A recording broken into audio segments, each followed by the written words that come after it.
got to do a little addressing of a video that went viral. It's gone viral and people have asked us to address it. Yep. Someone made a video that is attacking Mikey, a few seconds of clips, that he allegedly has like a nonchalant or calm reaction. And I'm just going to be blunt about this. This is a extremely disgusting attack. And I can speak to that because I was there when it happened and I was next to Mikey when it happened. Both of us hear a loud crack. We both turn. We both see Charlie, who has been shot. I and him both had the reaction of, let's get out of here before we were both shot.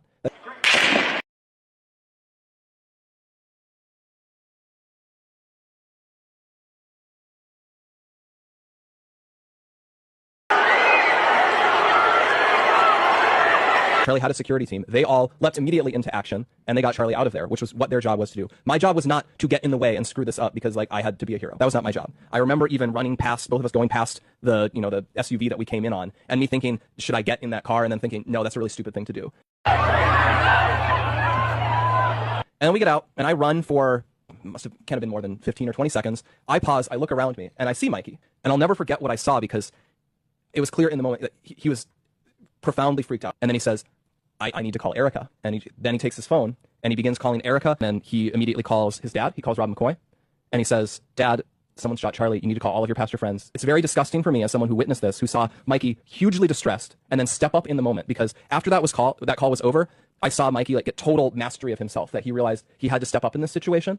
From that point, he was like a general directing a battle where he was, grabbing people and saying, okay, we need to get to the hospital and we need to do these things. And you guys need to wait here. I need to get in here to get information so that. You saw Mikey do heroic things that day. I saw Mikey do heroic things. I was not on site. They're alleging that he was on the phone immediately. He was not. This is what I'm told. It was so blaringly loud, and he was so shell-shocked. He put his fingers in his ear, but his phone was still in his hand. And rose on the third day, and he is Lord, and Donald, we're all Christ's. Mikey McCoy's wife has just revealed text messages that could shake up the entire Charlie Kirk saga. And now multiple sources say Erika Kirk is doing everything she can to keep her quiet. The latest leaked footage shows that something is off with Mikey. Very off. And it seems like his wife is no longer willing to stand behind him. She's willing to bring it all to light. But here's the thing. Erika doesn't seem to want that to happen. And what she's supposedly doing to stop it, that's the real story. I know you clicked on this video because you want answers. So let me be clear. You're about to see what's making the internet go crazy. You're going to see the leaked footage that has thousands of people asking questions.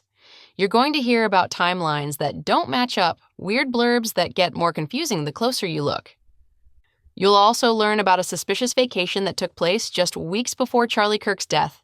And more importantly, you will understand why more and more people are calling this an inside job. I'm not here to tell you what to believe. I'm just putting together what's out there. Because if these leaks are true, even half true, they suggest that someone close to Charlie may have known something before the incident occurred. And honestly, the deeper I dig, the harder it is to ignore what's unfolding before my eyes. The stories don't add up, the timelines don't add up, and the silence of some people sometimes speaks louder than any explanation they could offer. So stay tuned because what Mikey McCoy's wife allegedly revealed could really change everything. But before we go any further, you need to know who we're talking about. Mikey McCoy was Charlie Kirk's chief of staff at Turning Point USA. He was 23 years old at the time of Charlie's death. And most importantly, he was standing right next to Charlie when it happened. I won't go into the details of what happened to Charlie because 90% of you already know that part. Instead, we'll start with Mikey's reaction. There's a video circulating online that shows what Mikey did the moment it happened. And I'll be honest, it wasn't the reaction most people were expecting. Instead of running to his friend's aid, instead of ducking for cover like most of the people around him, Mikey calmly turned away, phone pressed to his ear as if he were following a script that only he knew. I'm going to zoom in on that here in a second, and then you can see him walking out on his phone behind the tent. Charlie is getting loaded into the van, and Mikey is seen over here, back turned on the phone. This is weird, right? But even weirder is this. Zooming in closer, Mikey's reaction right when Charlie was shot. Look, he pulls his phone out to his ear without even pressing any buttons. Watch closely. Arms folded, phone right to his ear. While everyone around him is startled, panicking, running away, or ducking in fear, Mikey just turns and walks slowly as if he's mentally prepared. I'm not saying he knew what was going to happen, but the image shows it looks like it. and that's why the online community started digging deeper. And here's the next detail that caught everyone's attention. After the incident, many statements from Turning Point USA repeatedly referred to Mikey by special titles more than once. Each time it was mentioned, it was accompanied by an adjective. Mikey McCoy is amazing. Mikey McCoy is talented. Mikey McCoy is heroic. And I want to thank the Turning Point USA board and my husband's chief of staff, the amazing Mikey McCoy. Even Candace Owens asked, "Why does Mikey always need an adjective before his name?" Then she emphasized something that no one could ignore. Mikey, in less than a second, does something that I find to be quite strange. He puts his phone to his ear and he begins a conversation. So, we're going to watch that clip in its entirety. Mark is going to bring it in. It is exactly 834 milliseconds from the time that you hear the shot. That is how long it takes for Mikey McCoy to put the phone to his ear. Now, why is that pre-precise timing so important? Because there's no dialing. Mikey didn't have time to dial, okay? You can't dial and put your phone to an ear in 834 seconds. Yeah. When the clip was brought to my attention, I obviously have a file, big folder of files of every angle, and I decided to track Mikey from every angle available to see, maybe we just missed it. And he did at some point put that phone down, dial a number, speed dial, hold down 1, I don't know. Think about it in real life. If every time someone mentioned a friend, they added an adjective in front of it like, John is awesome, Sarah is spectacular, you'd feel a little unusual, right? So why would people do that to Mikey? And why would it happen over and over again from multiple characters in the same organization? This is where things get really interesting because Erika Kirk herself may have inadvertently contradicted the story they wanted to push. In an interview with Jesse Waters on Fox News, Erika was asked how she found out Charlie had an accident. And here's what she said. How did you find out Charlie had been shot? Was at my mom's doctor's appointment. I have my phone and I see the video come in of him flinging out the hats. And I said, Mom, look, it started. So we saw the hats being flung. I put my phone down and it was on silent, so I had no reason to look back at it. I moved my mom, I went back to grab my phone, and that's when Mikey started calling me. He called me within seconds. I called Erika. I just remember it rang 3 or 4 times. I didn't know what to say. Those are the words that will change someone's life forever, and you have to be the one to say it. That was the first time I've ever called her during a campus tour stop. And so Mikey called me, and I'll never forget him just being like, Charlie's been shot. He's been shot, get the kids. Get security, get the kids, he's been shot. I sprinted out of her treatment center. I just collapsed in the middle of the parking lot. Called our security. Yeah. Unbelievable night. She was taking her mom to the doctor. Her phone was on silent, she put it down, and when she picked it up, it was from Mikey McCoy. Erika said Mikey called her just seconds after the incident, just seconds. That fits perfectly with the viral clip we just analyzed. The clip shows Mikey holding the phone to his ear right after the incident. The clip shows him leaving the area talking to someone as he walks. So Erika's account inadvertently confirmed exactly what the camera caught. Mikey was on the phone almost immediately after the incident. But wait, because Turning Point USA tells a different story. Andrew Coolvit, executive producer of Charlie Kirk's show, made a video defending Mikey. In it, he claims that Mikey wasn't on the phone. He says Mikey just put his hand over his ear because it was so loud. He says Mikey panicked. The phone just happened to be in his hand, but he didn't use it. And that's where the big problem comes in. Either Erika is right and Mikey did call her within seconds of the incident, which would mean the viral clip accurately reflects what happened, or Turning Point USA is right and Mikey wasn't on the phone at all, which would mean Erika was lying on national television. One of them isn't telling the truth, and little lies often lead to bigger lies over time. The thing is, there's a really simple way to clear it all up. Mikey just needs to release his call logs, that's it. Show the public the timestamps, let everyone know who he called and when. It only takes 5 minutes. A simple gesture that could prove everything one way or the other. But has Mikey done that? No. Total silence. And that silence sometimes says more than any explanation. Now, here's the really interesting part. Candace Owens revealed a key detail in one of her videos. She pointed out that just a few weeks before Charlie died, something very strange happened. The McCoys, that is Mikey and his wife Eliza, took their first family vacation with Charlie and Erika. Charlie died, Mikey McCoy and his wife Eliza for the very first time. Now, this is according to Eliza McCoy. She shared that it was the first time ever that they went on vacation. Her and Mikey went on vacation with Erika and Charlie. Here's that post on Instagram. That second paragraph begins, "We spent a few weeks together this summer. Our first family trip together." Okay, getting real close there. And while they were on this very first time together for a couple of weeks vacation, something moved the McCoys to capture intimate and sweet moments of the Kirk family from behind the scenes. Now you know which footage I'm talking about. It's the footage that has since gone viral of Charlie walking with his children and Erika. Erika grabs his hand. It's actually a very sweet moment, and it moved a lot of us.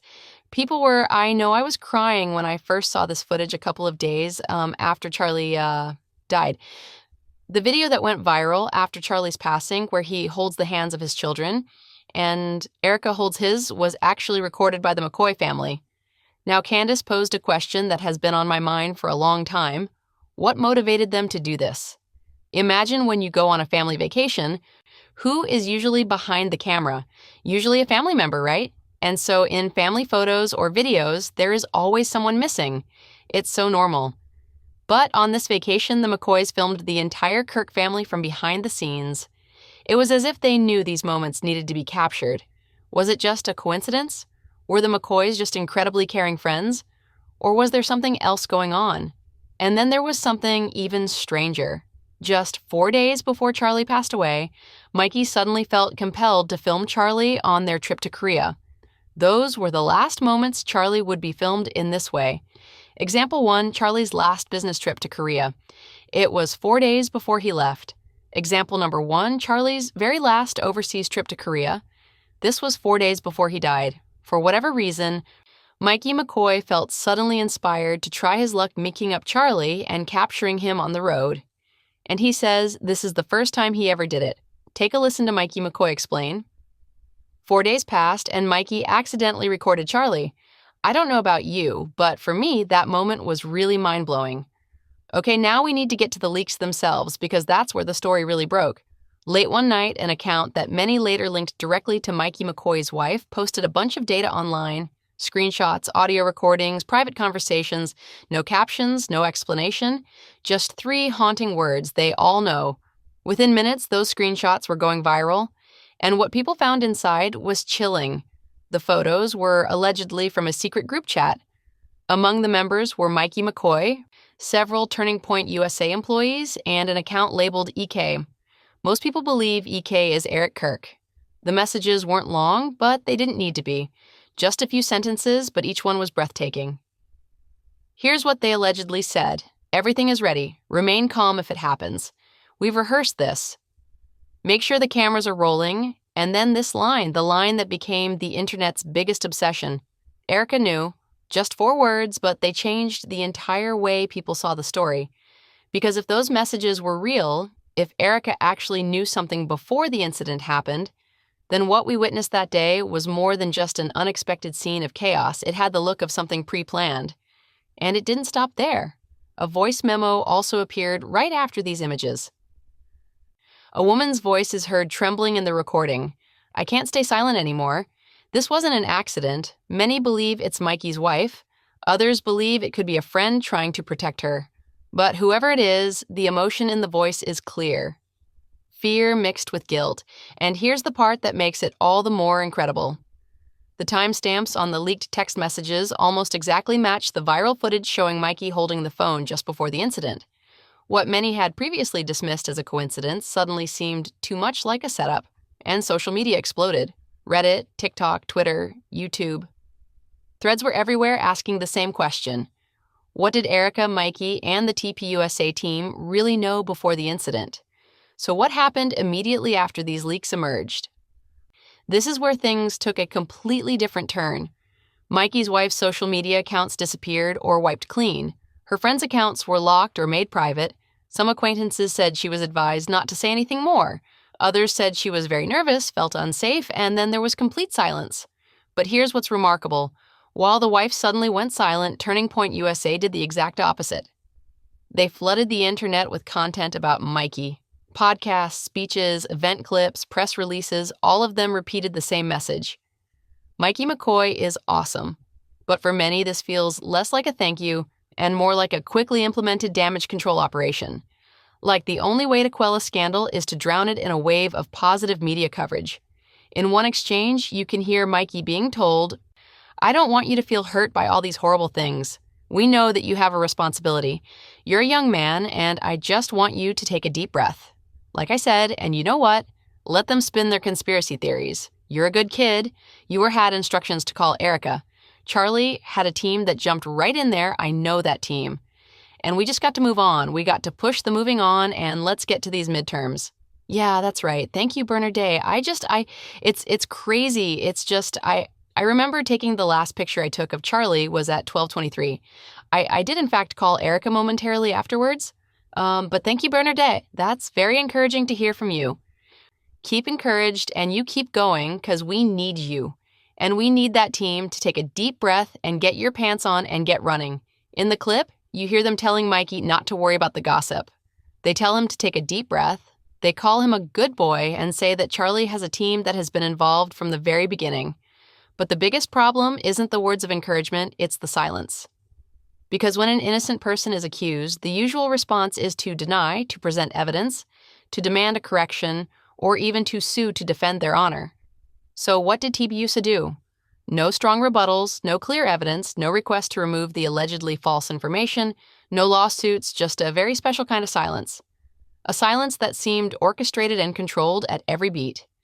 And that pattern, deny, deflect, then disappear, is exactly the kind of response you see in a cover-up. I'm not saying that's exactly what's going on, but I have to admit it doesn't look good. And Erika, based on what's been circulating online, is supposedly doing everything in her power to keep Mikey's wife from saying more. The woman broke script, and now they want her to shut up. Let's go back to the detail Candace Owens pointed out, because the more I think about it, the weirder it seems. Every time someone at Turning Point USA mentions Mikey McCoy, they always add an adjective in front of his name. Every time. Mikey McCoy is awesome. Mikey McCoy is brilliant. Mikey McCoy is heroic. Listen to some of what they said. Is that Mikey McCoy, the chief of staff of Turning Point USA? Mikey McCoy, for some reason, always needs an adjective.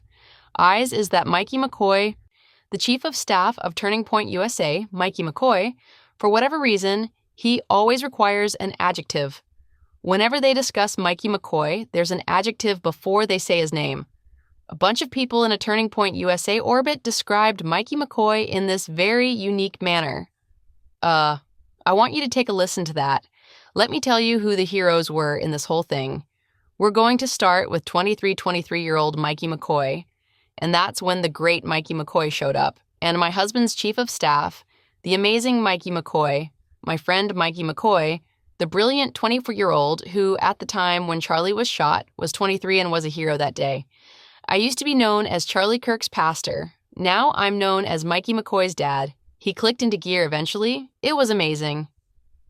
Mikey was a heroic figure on that day. And this is actually, to your point, you saw Mikey do heroic things that day. I saw Mikey do heroic things. I was not on site, but I immediately flew to Utah. We got a plane. It's not something that I'm used to, but it was like my wife went with me. We went straight over. I knew I needed to be with Erika and the team immediately just because, I just knew. But that moment when I got the news, I was so shell-shocked. I was not even there, but I was immediately traumatized. My brain fries like an egg. I can't see straight. I can't think straight. All I knew is that, what's happening? My wife came in. She, hugged me. We started crying together. There's a clip that people are talking about. A line is cut off mid-sentence. She hugged me, and then we started crying. That pause has many saying it sounds like a prearranged line, as if he was trying to figure out what to say next. Candace Owens said something very blunt. I would never call someone a hero if their reaction was to leave their friend when something happened. That's not the action of a hero. And she's right about one thing. If every time someone mentioned Tucker Carlson, they called him the brilliant Tucker Carlson, you'd immediately feel like something was off. So why is Mikey McCoy always described with such adjectives? Why are they trying to frame him as perfect? Charlie Kirk was shot, and Mikey McCoy immediately ran away like a coward. You can see him right here sprinting away from the scene. His dad, Roy McCoy, who has been implied was Charlie Kirk's pastor, has now been busted lying, saying that his son was covered in blood. Get blood all over him? It's almost like he's on the call already. The phone is in his hand, and then he immediately runs off with his hands like this. See him running in the background like a coward. His dad said he was on the phone with him directing the whole operation. He has wits about him. He was just directing. He was not wasting any time. This is way before anybody else had left the scene. There's Charlie in the SUV, and you can see him up in the background bailing. There's a very obvious reason that many people are starting to question, unless they're trying to outrun something that's chasing them. Let's zoom in a little bit, because there are things Erika said in her Fox News interview that few people seem to notice, but they carry a lot of weight. When Jesse Waters asked her if they had caught the person responsible for Charlie's incident, she didn't say yes. She said, "I trust our team." A completely different answer than one would expect in that context. Then she added that she had seen the autopsy report and various types of evidence that had been collected. But what stuck with me more than anything was this. I want to see what they did to my husband. They? Not he. Not that person. Not suspect. They. And that's the question that left everyone stunned. Who are they? Who are they in Erika's story? And why did she use that phrase? A phrase that is so unlike the reaction of someone who believes that a single person is responsible. To this day, Erika has not answered that question. Shortly afterward, Jesse asked, "Is it a coincidence that Charlie was having an incident right when he was answering a question about trans violence?" And Erika responded with a short but resounding, "I don't believe in coincidences, neither do I." Candace Owens has followed every detail of this story, and she is clear that it is not a coincidence. She points out the contradictions, the inconsistent accounts, the inexplicable behavior, and she says what many people are thinking but are afraid to say, because every indication is that this story is much bigger than what the public is hearing in the official narrative. We know Charlie had an accident on stage. We know Mikey's reaction was incredibly confusing. We know the timeline has some inconsistencies. We know Mikey's wife allegedly leaked text messages suggesting someone knew something. And we know the people most involved chose to remain silent. Such a bizarre series of coincidences for someone who doesn't believe in coincidences is simply too much. The more you look at it, the more it seems like something orchestrated rather than a random event. So here's the situation. Mikey McCoy calmly walked away after his friend's incident. He didn't release the call logs. People in TPUSA keep calling him a hero, even though his response was anything but the heroic act many expected. Erika is accused of trying to silence the only person who might know what happened, and the woman who leaked those explosive messages is no longer speaking out.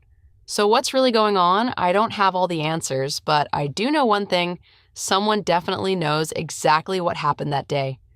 And the silence, the forced smiles, the prepared compliments, they all have the appearance of something hidden. Maybe one day when the weight of silence becomes too much to bear, we will finally hear the truth. Not from polished speeches, not from media campaigns, but from someone who was actually there, someone who saw what happened behind the scenes. Until then, we must continue to ask questions. Leave your thoughts in the comments. I want to know what you feel is really happening. Do you believe the official story, or do you think there is something bigger going on behind the scenes? See you in the next video.